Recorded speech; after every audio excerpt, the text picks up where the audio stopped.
Good morning बेटा। अज का अपना टॉपिक है प्रभुसत्ता ਦੀਆਂ ਵੱਖ-ਵੱਖ किस्मां ਜਾਂ रूप। फस्ट ऑफ ऑल करांगे ਇਹਦੀ फस्ट किस्म ना मात्र ਜਾਂ ਤਵੱਜਾ प्रभुसत्ता ਅਤੇ असली प्रभुसत्ता। ना मात्र जिवें अपना ना मात्र कहना ना मात्र ਜਾਂ ਤਵੱਜਾ प्रभुसत्ता उत्थे हुंदी है जिथे ਜਿਹੜਾ ਵਿਅਕਤੀ ਆ ਆਪਣੀ ਸ਼ਕਤੀਆਂ ਦਾ ਪ੍ਰਯੋਗ ਆਪ ਨਹੀਂ ਕਰਦਾ, ਸਗੋਂ ਉਸੀਆਂ ਸ਼ਕਤੀਆਂ ਦੀ ਵਰਤੋਂ ਜਿਹੜਾ ਗਾ ਹੋਰ ਕੋਈ ਕਰਦਾ ਹੈ, ਉਹਦੇ ਨਾਂ 'ਤੇ ਹੋਰ ਕੋਈ ਵਰਤੋਂ ਕਰਦਾ ਹੈ। ਇਹ ਜਿਹੜੀ ਕਿਸਮ ਆ ਆਮ ਤੌਰ 'ਤੇ ਸੰਸਦੀ ਪ੍ਰਣਾਲੀ ਸਰਕਾਰ ਵਿੱਚ ਪਾਈ ਜਾਂਦੀ ਆ। ਜਿਵੇਂ ਇੰਡੀਆ ਵਿੱਚ ਵੀ ਸੰਸਦੀ ਪ੍ਰਣਾਲੀ ਸਰਕਾਰ ਵਿੱਚ ਜਿਹੜਾ ਗਾ ਵਾ ਰਾਸ਼ਟਰਪਤੀ ਜਿਹੜਾ ਗਾ ਨਾਮ ਮਾਤਰ ਦਾ ਜਾਂ ਤਵੱਜਾ ਪ੍ਰਭੁਸੱਤਾ ਹੈ, ਉਸਦੀ ਸ਼ਕਤੀ ਦੀ ਵਰਤੋਂ ਜਿਹੜਾ ਗਾ ਪ੍ਰਧਾਨ ਮੰਤਰੀ ਕਰਦਾ। ਇਸੇ ਤਰ੍ਹਾਂ ਇੰਗਲੈਂਡ ਵਿੱਚ ਜਿਹੜਾ ਬਾਦਸ਼ਾਹ ਵਾ ਉਹ ਵੀ ਨਾਮ ਮਾਤਰ ਦਾ ਉਸਦੀ ਸ਼ਕਤੀ ਦੀ ਵਰਤੋਂ ਜਿਹੜੀ ਹੈਗੀ ਆ ਉੱਥੋਂ ਦੇ ਜਿਹੜੇ ਹੈਗੇ ਆ ਮੰਤਰੀ ਪ੍ਰੀਸ਼ਦ ਕਰਦੀ ਹੈਗੀ ਆ। ਨੈਕਸਟ ਹੈਗਾ ਅਸਲੀ ਪ੍ਰਭੁਸੱਤਾ। ਅਸਲੀ ਪ੍ਰਭੁਸੱਤਾ ਉਹ ਹੁੰਦਾ ਹੈ ਕਿ ਜਿੱਥੇ ਸਾਰੀ ਸ਼ਕਤੀ ਜਿਹੜਾ ਹੈਗਾ ਵਾ ਉਹ ਖੁਦ ਉਸ ਚੀਜ਼ਾਂ ਦੀ ਸ਼ਕਤੀ ਦੀ ਵਰਤੋਂ ਕਰਦਾ ਹੈ। ਜਿਵੇਂ ਅਮਰੀਕਾ 'ਚ ਅਤੇ ਇਹ ਜਿਹੜੀ ਹੈਗੀ ਆ ਉਹ ਉੱਥੇ ਪ੍ਰਣਾਲੀ ਪਾਈ ਜਾਂਦੀ ਜਿੱਥੇ ਪ੍ਰਧਾਨਗੀ ਪ੍ਰਣਾਲੀ ਦੀ ਸਰਕਾਰ ਹੋਵੇ। ਠੀਕ ਹੈ, ਇੱਥੇ ਅਮਰੀਕਾ ਦਾ ਜਿਹੜਾ ਰਾਸ਼ਟਰਪਤੀ ਆ ਉੱਥੇ ਆਪਣੀਆਂ ਸਾਰੀਆਂ ਸ਼ਕਤੀਆਂ ਦੀ ਉਹ ਵਰਤੋਂ ਕਰਦਾ, ਉਸ ਨੂੰ ਆਪਾਂ ਅਸਲੀ ਪ੍ਰਭੁਸੱਤਾ ਕਹਿ ਦਿੰਦੇ ਹੈਗੇ ਆ। ਨੈਕਸਟ ਹੈਗਾ ਕਾਨੂੰਨੀ ਅਤੇ ਵਾਸਤਵਿਕ ਪ੍ਰਭੂ। ਕਾਨੂੰਨੀ ਪ੍ਰਭੁਸੱਤਾ ਉਹ ਹੁੰਦਾ ਜਿਹੜਾ ਕਿ ਕਾਨੂੰਨੀ ਪ੍ਰਭੂ ਉਹ ਵਿਅਕਤੀ ਹੈ ਜਾਂ ਵਿਅਕਤੀ ਦਾ ਸਮੂਹ ਆ ਜਿਸ ਨੂੰ ਕਾਨੂੰਨ ਅਨੁਸਾਰ ਸ਼ਾਸਨ ਚਲਾਉਣ ਜਾਂ ਹੁਕਮ ਦੇਣ ਦਾ ਅਧਿਕਾਰ ਹੁੰਦਾ ਹੈ। ਠੀਕ ਹੈ, ਕਾਨੂੰਨ ਅਨੁਸਾਰ ਸ਼ਾਸਨ ਚਲਾਉਣ ਅਤੇ ਹੁਕਮ ਦੇਣ ਦਾ ਅਧਿਕਾਰ ਹੁੰਦਾ ਹੈ ਅਤੇ ਮੈਕਸੀਮਮ ਲੋਕ ਜਿਹੜੇ ਹੈਗੇ ਉਸ ਦੇ ਹੁਕਮਾਂ ਦੀ ਪਾਲਣਾ ਕਰਦੇ ਆ। ਠੀਕ ਆ, ਜਿਵੇਂ ਕਿ ਮੰਤਰੀ ਪਰਿਸ਼ਦ ਹੀ ਕਹਿ ਲਓ। ਠੀਕ ਆ, ਅਤੇ ਮੰਤਰੀ ਪਰਿਸ਼ਦ ਵਿੱਚ ਜਿਹੜਾ ਪ੍ਰਧਾਨ ਮੰਤਰੀ ਆ ਉਹ ਕਾਨੂੰਨੀ ਪ੍ਰਭੂ ਹੋ ਜਾਂਦਾ ਹੈ ਅਤੇ ਉਸ ਦੇ ਲੋਕ ਜਿਹੜੇ ਹੈਗੇ ਜੋ ਵੀ ਉਹ ਕਾਨੂੰਨ ਬਣਾਉਂਦੇ ਆ ਸੰਸਦ ਦੇ ਵਿੱਚ ਜਿਹੜੇ ਹੈਗੇ ਆ ਉਸ ਕੋਲੋਂ ਸਾਰੀਆਂ ਸ਼ਕਤੀਆਂ ਹੁੰਦੀਆਂ ਅਤੇ ਲੋਕ ਉਸ ਦੇ ਕਾਨੂੰਨਾਂ ਦੀ ਪਾਲਣਾ ਕਰਦੇ ਹਨ। ਵਾਸਤਵਿਕ ਪ੍ਰਭੂ ਕਹਿੰਦਾ ਉਹ ਪ੍ਰਭੂ ਜਿਸ ਦੇ ਹੁਕਮਾਂ ਦੀ ਪਾਲਣਾ ਵਾਸਤਵਿਕ ਰੂਪ ਵਿੱਚ ਹੁੰਦੀ ਆ ਉਹਨੂੰ ਵਾਸਤਵਿਕ ਪ੍ਰਭੂ ਕਿਹਾ ਜਾਂਦਾ ਹੈ। ਵਾਸਤਵਿਕ ਪ੍ਰਭੂ ਦਾ ਸਭ ਤੋਂ ਵੱਡਾ ਆਧਾਰ ਇਸ ਦੇ ਹੁਕਮਾਂ ਦੀ ਪਾਲਣਾ ਹੈ। ਅਜਿਹੀ ਸਥਿਤੀ ਉਦੋਂ ਉਤਪੰਨ ਹੁੰਦੀ ਆ ਜਦੋਂ ਸ਼ਕਤੀਆਂ ਦੇ ਆਧਾਰ 'ਤੇ ਵਾਸਤਵਿਕ ਪ੍ਰਭੂ ਕਾਨੂੰਨੀ ਰੂਪ ਨੂੰ ਹਟਾ ਕੇ ਆਪ ਲੈ ਲੈਂਦਾ ਹੈ।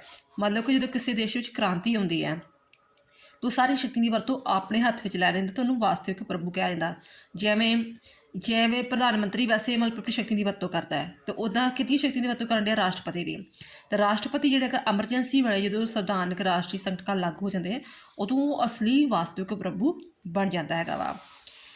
ਪਰ ਕੁਝ ਜਿਹੜੇ ਹੈਗੇ ਆ ਕੁਝ ਸਮੇਂ ਲਈ ਕਾਨੂੰਨੀ ਅਤੇ ਵਾਸਤਵਿਕ ਪ੍ਰਭੂ ਦੋਹਾਂ ਦੀ ਹੋਂਦ ਬਣੀ ਰਹਿੰਦੀ ਆ, ਪਰ ਅਜਿਹੀ ਸਥਿਤੀ ਬਹੁਤੇ ਸਮੇਂ ਤੱਕ ਨਹੀਂ ਰਹਿੰਦੀ ਹੈਗੀ। ਕੁਝ ਸਮੇਂ ਪਿੱਛੋਂ ਜਿਹੜਾ ਵਾਸਤਵਿਕ ਪ੍ਰਭੂ ਕਾਨੂੰਨੀ ਪ੍ਰਭੂ ਦਾ ਰੂਪ ਧਾਰਨ ਕਰਨਾ, ਜਿਵੇਂ ਮੰਨ ਲਓ ਰਾਸ਼ਟਰਪਤੀ ਆ ਉਹ ਅਸਲੀ ਰੂਪ ਧਾਰਨ ਕਰ ਲੈਂਦਾ ਹੈ ਅਤੇ ਪਹਿਲਾ ਕਾਨੂੰਨੀ ਪ੍ਰਭੂ ਆਪਣੇ ਆਪ ਹੀ ਸਮਾਪਤ ਹੋ ਜਾਂਦਾ ਹੈ।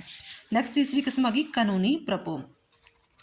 ਕਾਨੂੰਨੀ ਪ੍ਰਭੂਸੱਤਾ ਰਾਜ ਵਿੱਚ ਉਹ ਸਰਵ ਸ਼ਕਤੀ ਹੁੰਦੀ ਹੈ ਜਿਸ ਨੂੰ ਕਾਨੂੰਨ ਦੁਆਰਾ ਅੰਤਿਮ ਆਦੇਸ਼ ਦੇਣ ਦਾ ਅਧਿਕਾਰ ਹੁੰਦਾ ਹੈ ਅਤੇ ਸਾਰੇ ਲੋਕ ਉਸ ਦੀ ਹੁਕਮਾਂ ਦੀ ਪਾਲਣਾ ਕਰਦੇ ਆ।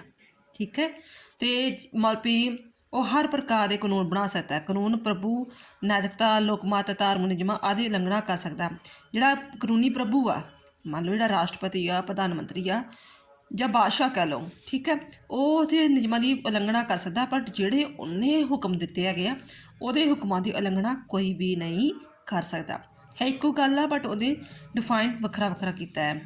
ਫਿਰ ਉਹਨਾਂ ਕਿਹਾ ਕਿ ਕਾਨੂੰਨੀ ਪ੍ਰਭੂ ਪਿੱਛੇ ਅਦਾਲਤਾਂ ਵਿੱਚੋਂ ਮਾਨਤਾ ਹੁੰਦੀ ਹੈ, ਜੋ ਵੀ ਕਾਨੂੰਨ ਬਣਾਤੇ ਲੋਕਾਂ ਨੂੰ ਫੋਲੋ ਕਰਨੇ ਪੈਂਦੇ ਆ। ਇਹ ਨਿਸ਼ਚਿਤ ਹੁੰਦੀ ਹੈ, ਅਵੰਡ ਹੁੰਦੀ ਆ। ਨੈਕਸਟ ਹੈ ਕਾਨੂੰਨੀ ਪ੍ਰਭੂਸੱਤਾ ਦੀ ਵਧੀਆ ਉਦਾਹਰਨ ਇੰਗਲੈਂਡ ਵਿੱਚ ਬਾਦਸ਼ਾਹ ਸਮੇਤ ਸੰਸਦ ਬਾਰੇ ਦਿੱਤੀ ਗਈ ਆ। ਇਹਦੇ ਵਿੱਚ ਅਸੀਰਵਾਦਮ ਨੇ ਕਿਹਾ ਵਾ ਕਿ ਕਾਨੂੰਨੀ ਪ੍ਰਭੂਸੱਤਾ ਵਿੱਚ ਕੀ ਹੁੰਦਾ ਹੈ। ਇਹ 5-6 ਵਿਸ਼ੇਸ਼ਤਾਵਾਂ ਪਾਈ ਜਾਂਦੀਆਂ। ਉਹ ਹਮੇਸ਼ਾ ਨਿਸ਼ਚਿਤ ਹੋਏਗੀ, ਸਰਵਿਆਪਕ ਹੋਏਗੀ ਜਾਣੀ ਕਿ ਵਿਅਕਤੀਆਂ ਵਿੱਚ ਹੋਏਗੀ, ਸਪਸ਼ਟ ਹੋਏਗੀ, ਉਹ ਮਲਪੀ ਰਾਜ ਦੀ ਇੱਛਾ ਦਾ ਪ੍ਰਗਟਾਵਾ ਹੋਏਗੀ। ਜੇਕਰ ਉਹਦੀ ਇੱਛਾ ਦੀ ਕੋਈ ਉਲੰਘਣਾ ਕਰਦਾ ਹੈ, ਕਾਨੂੰਨ ਦੀ ਉਲੰਘਣਾ ਕਰਦਾ ਤਾਂ ਸਜ਼ਾ ਦਾ ਭਾਗੀ ਬਣੇਗਾ। ਅਧਿਕਾਰਾਂ ਦਾ ਇੱਕੋ ਇੱਕ ਸੋਮਾ ਹੁੰਦੀ ਹੈ। ਇਹ ਸੰਪੂਰਨ ਅਸੀਮ ਸਰਵਉੱਚ ਅਤੇ ਸਰਵਿਆਪਕ ਅਤੇ ਅਵੰਡ ਹੁੰਦੀ ਹੈ। ਭਾਵ ਕਿ ਜਿਹੜਾ ਜਿੰਨਾ ਮੰਤਰੀ ਪਰਿਸ਼ਦ ਆ ਮੰਨ ਲਓ ਹੁਣ ਨਰਿੰਦਰ ਮੋਦੀ ਦੀ ਸਰਕਾਰ ਆ ਉਹ ਜੋ ਵੀ ਕਾਨੂੰਨ ਬਣਾਉਂਦੀ ਆ ਉਹ ਕੀ ਆ ਕਾਨੂੰਨੀ ਪ੍ਰਭੂ ਆ। ਨੈਕਸਟ ਹੈਗਾ ਰਾਜਨੀਤਿਕ ਪ੍ਰਭੂਸੱਤਾ। ਇਹਨਾਂ ਰਾਣੀ ਪ੍ਰਭੂਸੱਤਾ ਉਹ ਸ਼ਕਤੀ ਦੀ ਜਿਹੜੀ ਕਾਨੂੰਨੀ ਪ੍ਰਭੂ ਦੇ ਪਿੱਛੇ ਰਹਿੰਦੀ ਹੈ। ਧਿਆਨ ਨਾਲ ਸੁਣਿਓ ਚੀਜ਼ ਨੂੰ ਕਿ ਰਾਣੀ ਪ੍ਰਭੂਸੱਤਾ ਉਹ ਸ਼ਕਤੀ ਆ ਜਿਹੜੀ ਕਾਨੂੰਨੀ ਪ੍ਰਭੂ ਦੇ ਪਿੱਛੇ ਰਹਿੰਦੀ ਹੈ ਅਤੇ ਉਸ ਦੁਆਰਾ ਲੈ ਕੇ ਜਿਹੜੇ ਫੈਸਲੇ ਉਸ ਦੇ ਜਿਹੜੇ ਕਾਨੂੰਨੀ ਦੁਆਰਾ ਲੈ ਕੇ ਫੈਸਲੇ ਨੂੰ ਪ੍ਰਭਾਵਿਤ ਕਰਦੀ ਆ। ਕਹਿਣ ਦਾ ਭਾਵ ਇਹਦੇ ਵਿੱਚ ਰਾਣੀ ਦਲ ਦਬਾਅ ਸਮੂਹ ਹਿੱਤ ਸਮੂਹ ਲੋਕਮਤ ਸਾਰਾ ਕੁਛ ਆ ਜਾਂਦਾ ਹੈ ਜਿਹੜਾ ਵੀ ਰਾਜਨੀਤੀ ਐਕਟੀਵਿਟੀ 'ਚ ਪਾਰਟੀਸਪੇਟ ਕਰਦਾ ਹੈਗਾ ਵਾ। ਠੀਕ ਹੈ, ਅਤੇ ਉਹ ਕਾਨੂੰਨੀ ਪ੍ਰਭੂਸੱਤਾ ਨੂੰ ਪ੍ਰਭਾਵਿਤ ਕਰਦੀ ਆ। ਨਿਰਖੁਸ਼ ਸ਼ਾਸਕਾਂ ਉੱਤੇ ਵੀ ਅਨੇਕਾਂ ਪ੍ਰਕਾਰ ਦੀਆਂ ਮਤਲਬ ਕਈ ਜਿਹੜੇ ਹੈਗੇ ਵਿਅਕਤੀ ਕਹਿ ਦਿੰਦੇ ਆ ਕਿ ਭਾਵੇਂ ਕਹਿੰਦੇ ਕਿ ਕਾਨੂੰਨੀ ਪ੍ਰਭੂ ਕੇਵਲ ਕਾਨੂੰਨ ਵਿੱਚ ਹੀ ਪ੍ਰਭੂ ਹੈ, ਪਰੰਤੂ ਵਿਵਹਾਰਕ ਜੀਵਨ ਵਿੱਚ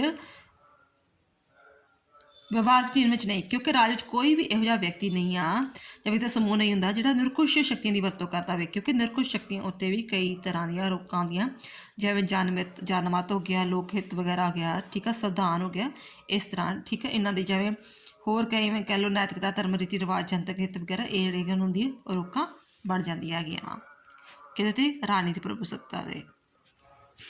ਹੁਣ ਰਾਜਨੀਤਿਕ ਪ੍ਰਭੂਸੱਤਾ ਅਤੇ ਕਾਨੂੰਨੀ ਪ੍ਰਭੂਸੱਤਾ ਵਿੱਚ ਕਰਕੇ ਅੰਤਰ ਆ। ਕਹਿੰਦਾ ਰਾਜਨੀਤਿਕ ਪ੍ਰਭੂਸੱਤਾ ਨੂੰ ਭਾਵੇਂ ਆਪਾਂ ਮਹਿਸੂਸ ਕਰਦੇ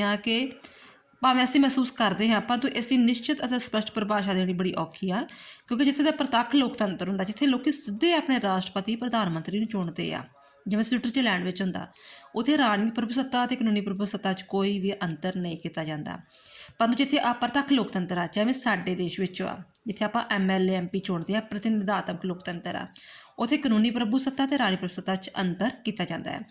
ਕਿਉਂਕਿ ਕੁਝ ਵਿਦਵਾਨ ਕਹਿੰਦੇ ਕਿ ਰਾਜਨੀਤਿਕ ਪ੍ਰਭੂਸੱਤਾ ਵਿੱਚ ਕੀ ਹੁੰਦੀ ਆ, ਸਾਰੀ ਜਨਤਾ ਹੁੰਦੀ ਆ, ਚੋਣਕਾਰ ਆ ਜਾਂਦੇ ਆ, ਆਮ ਇੱਛਾ ਆ ਜਾਂਦੀ ਆ, ਠੀਕ ਆ, ਇਹ ਸਾਰੀਆਂ ਚੀਜ਼ਾਂ ਵਗੈਰਾ ਆ ਜਾਂਦੀਆਂ ਹੈਗੀਆਂ ਵਾ। ਅਤੇ ਜਿਹੜੀ ਆ ਰਾਜਨੀਤਿਕ ਪ੍ਰਭੂਸੱਤਾ ਉਹ ਅਸੰਗਠ, ਅਨਿਸ਼ਚਿਤ, ਅਸਪਸ਼ਟ ਵਗੈਰਾ ਹੁੰਦੀ ਹੈ। ਕਾਨੂੰਨੀ ਪ੍ਰਭੂਸੱਤਾ ਉਲਟ ਹੈ, ਉਹ ਸੰਗਠਿਤ, ਨਿਸ਼ਚਿਤ, ਸਪਸ਼ਟ ਹੁੰਦੀ ਹੈ। ਇਹ ਅਸੰਗਠ, ਅਨਿਸ਼ਚਿਤ, ਅਸਪਸ਼ਟ ਹੁੰਦੀ ਹੈ। ਪਰੰਤੂ ਰਾਜਨੀਤਿਕ ਪ੍ਰਭੂਸੱਤਾ ਅਸਪਸ਼ਟ ਅਤੇ ਅਸੰਗਠਿਤ ਹੁੰਦਿਆਂ ਹੋਇਆਂ ਵੀ ਕਾਨੂੰਨੀ ਪ੍ਰਭੂਸੱਤਾ ਨੂੰ ਜ਼ਰੂਰ ਪ੍ਰਭਾਵਿਤ ਕਰਦੀ ਆ। ਵੀ ਜਿਹੜੇ ਕਾਨੂੰਨੀ ਪ੍ਰਭੂਸੱਤਾ ਵਾਲੇ ਕੋਈ ਵੀ ਇਹੋ ਜਿਹਾ ਕਾਨੂੰਨ ਨਹੀਂ ਬਣਾਉਣਗੇ ਜੋ ਲੋਕਾਂ ਦੇ ਹੱਕ ਵਿੱਚ ਨਾ ਹੋਵੇ। ਫਿਰ ਇਹਨਾਂ ਵਿਚਕਾਰ ਫਿਰ ਵੀ ਅੰਤਰ ਭਾਵੇਂ ਹੈਗਾ ਦੋਨਾਂ ਵਿਚਕਾਰ, ਫਿਰ ਵੀ ਇਹਨਾਂ ਦੋਨਾਂ ਵਿਚਕਾਰ ਸੰਬੰਧ ਕੀ ਪਾਏ ਜਾਂਦੇ ਆ। ਸੰਬੰਧ ਕੀ ਪਾਏ ਜਾਂਦੇ, ਕਹਿੰਦਾ ਕਿ ਇੱਕ ਦੂਜੇ ਦੇ ਸਹਾਇਕ ਹਨ। ਜੇਕਰ ਕਾਨੂੰਨੀ ਪ੍ਰਭੂਸੱਤਾ ਕਾਨੂੰਨ ਬਣਾਉਣ ਵਾਲੀ ਪ੍ਰਵਾਨ ਸ਼ਕਤੀ ਹੈ ਤਾਂ ਰਾਜਨੀਤਿਕ ਪ੍ਰਭੂਸੱਤਾ ਇਸ ਸ਼ਕਤੀ ਦੇ ਪਿੱਛੇ ਇੱਕ ਵੱਡੀ ਸ਼ਕਤੀ ਹੁੰਦੀ ਹੈ।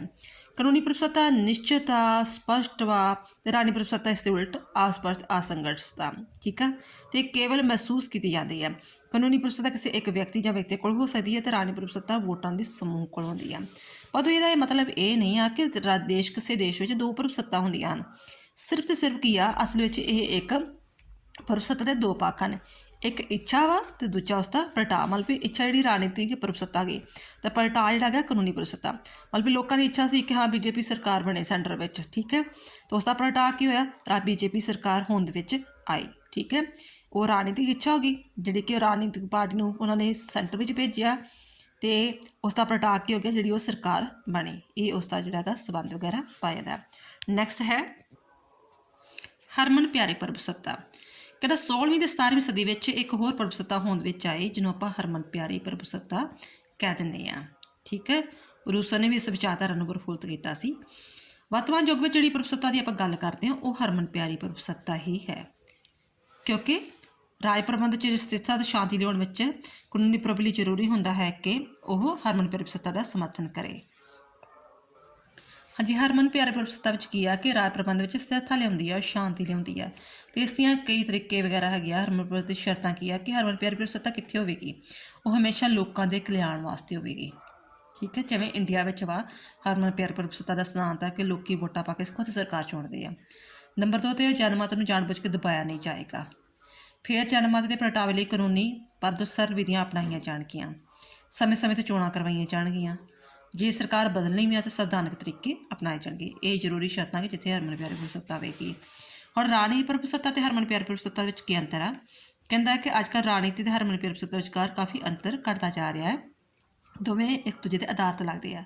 ਪ੍ਰਤੱਖ ਲੋਕਤੰਤਰ ਵਿੱਚ ਤਾਂ ਇਹ ਅੰਤਰ ਕਰਨਾ ਵੀ ਬਹੁਤ ਮੁਸ਼ਕਿਲ ਹੋ ਜਾਂਦਾ ਹੈ। ਅਪਰਤੱਖ ਲੋਕਤੰਤਰ ਵਿੱਚ ਆਪਾਂ ਇਹਦਾ ਫਰਕ ਲੱਭ ਸਕਦੇ ਹਾਂ, ਕਿਉਂਕਿ ਜਿਹੜੇ ਤਾਂ ਰਾਜਨੀਤਿਕ ਦਲ ਵਾ, ਦਬਾਅ ਸਮੂਹ, ਦੂਜੇ ਸੰਘ ਵਾ, ਠੀਕ ਆ, ਉਹ ਜਿਹੜੇ ਹੈਗੇ ਆ ਰਾਜਨੀਤਿਕ ਪ੍ਰਭੂਸੱਤਾ ਦੇ ਅੰਦਰ ਆਉਂਦੇ ਆ। ਰਾਜਨੀਤਿਕ ਦਲ, ਦਬਾਅ ਸਮੂਹ, ਦੂਜੇ ਸੰਘ, ਇਹ ਉਹਦੇ ਰਾਜਨੀਤਿਕ ਦਬਾਅ ਸਮੂਹ ਰਾਜਨੀਤਿਕ ਪ੍ਰਭੂਸੱਤਾ ਵਿੱਚ ਆ। ਪਰੰਤੂ ਜਿਹੜਾ ਲੋਕਮਤ ਆ, ਠੀਕ ਆ, ਮੰਨ ਲਓ ਕਿ ਮੈਂ ਵੀ ਵੋਟ ਪਾ ਰਹੀ ਹਾਂ ਸਰਕਾਰ ਨੂੰ ਚੁਣ ਲਈ, ਪਰ ਮੈਂ ਕਿਸੇ ਰਾਜਨੀਤਿਕ ਦਲ ਦੀ ਮੈਂਬਰ ਨਹੀਂ ਆ, ਕਿਸੇ ਦਬਾਅ ਸਮੂਹ ਦੇ ਮੈਂਬਰ ਨਹੀਂ, ਕਿਸੇ ਸੰਘ ਦੀ ਮੈਂਬਰ ਨਹੀਂ ਆ। ਲੋਕਮਤ ਜ਼ਰੂਰ ਪ੍ਰਗਟ ਕਰ ਰਹੀ ਹਾਂ, ਵਿਚਾਰ ਵੀ ਪ੍ਰਗਟ ਕਰ ਰਹੀ ਆ, ਪਾਰਟੀ ਸਹੀ ਆ, ਗਲਤ ਆ, ਜਾਂ ਫੈਸਲਾ ਗਲਤ ਕੀਤਾ। ਜਿਹੜਾ ਲੋਕਮਤ ਵਾ ਨਾ ਉਹ ਹਰਮਨ ਪਿਆਰੀ ਪ੍ਰਭੂਸੱਤਾ ਹੈ, ਅਤੇ ਆਹ ਜਿਹੜੇ ਹੈਗੇ ਆ ਇਹ ਰਾਜਨੀਤਿਕ ਪ੍ਰਭੂਸੱਤਾ ਹੈ। ਪਰੰਤੂ ਕੁਝ ਵਿਦਵਾਨਾਂ ਨੇ ਜਿਹੜੀ ਹੈਗੀ ਆ ਹਰਮਨ ਪਿਆਰੀ ਪ੍ਰਭੂਸੱਤਾ ਦੀ ਆਲੋਚਨਾ ਕੀਤੀ ਆ। ਕਿਵੇਂ? ਕਿਉਂਕਿ ਮੰਨ ਵੀ ਜਦੋਂ ਆਪਾਂ ਕਹਿੰਦੇ ਕਿ ਹਰਮਨ ਪਿਆਰੀ ਪ੍ਰਭੂਸੱਤਾ ਜਨਤਾ ਕੋਲ ਆ, ਹੁਣ ਜਨਤਾ ਵਿੱਚ ਤਾਂ ਸਾਰੇ ਲੋਕ ਆ ਜਾਂਦੇ ਹੈਗੇ ਆ, ਪਾਗਲ ਵੀ, ਅਪਰਾਧੀ ਵੀ, ਦਿਵਾਲੀਆ ਵੀ, ਨਾਬਾਲਗ ਵੀ ਆ ਜਾਂਦੇ, ਅਤੇ ਆਮ ਜਿਹੜੇ ਪੜ੍ਹੇ ਲਿਖੇ ਲੋਕ ਵੀ ਆ ਜਾਂਦੇ ਆ। ਅਤੇ ਇਹਦਾ ਮਤਲਬ ਵੀ ਉਹ ਸਾਰਿਆਂ ਕੋਲ ਪ੍ਰਭੂਸੱਤਾ ਹੋਏਗੀ। ਮਤਲਬ ਵੀ ਇਸ ਬਾਰੇ ਕੋਈ ਕਲੀਅਰ ਨਹੀਂ ਦੱਸਿਆ ਉਹਨਾਂ ਨੇ ਕਿ ਪ੍ਰਭੂਸੱਤਾ ਕਿੰਨਾ ਜਨਤਾ ਦੇ ਕੋਲ ਹੁੰਦੀ ਹੈ।